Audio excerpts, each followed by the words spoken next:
Welcome back to Scotty's Hobbies. Real quick, I get a lot of people just asking for the lug nut torque specifications on vehicles. I'm not sure why, but I get that question a lot. So today we're covering on the Kia Optima, the 2006 to 2020 year models, everything in between.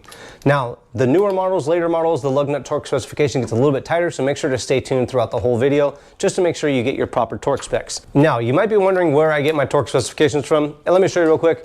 The Motor Guide book, Brake Specifications Guide, gives me all the helpful information I need to perform a brake job properly, which includes the lug nuts. When you are tightening up lug nuts, you want to tighten them up in a star pattern, never in a circle pattern, or a cross pattern, never in a circle pattern. You want to make sure that that wheel is nice and flush up against the hub and the rotor, just to ensure no vibration down the road, and to make sure that that wheel is nice and flush, evenly up against the hub and the rotor. If you need a complete step-by-step directions tutorial on how to perform a front brake job on this vehicle, look for a link in the description below or in the first comment, and I'll provide that link to you. It has everything you need to get a front brake job done on that vehicle. When I'm tightening up lug nuts, I like to snug them up while the vehicle's in the air and then torque them down while the vehicle is on the ground. Let's get to the nitty-gritty. The lug nuts. If you're working on a 2006 to 2016 Kia Optima, these lug nuts are tightened up in a star pattern in a window of 65 to 80 foot-pounds.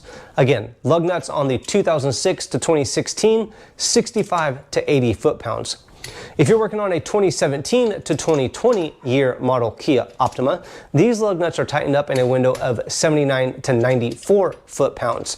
A little bit tighter in the later models. Not sure why they changed it, but the torque specifications on the 2017 to 2020 Kia Optimas, 79 to 94 foot-pounds. If this video did help you out, make sure to comment below with the year, make, and model of the vehicle that it did help you on. Don't forget to hit that subscribe button right now. Tell the world about Scotty's Hobbies, and I will see you guys on the next, hopefully helpful video.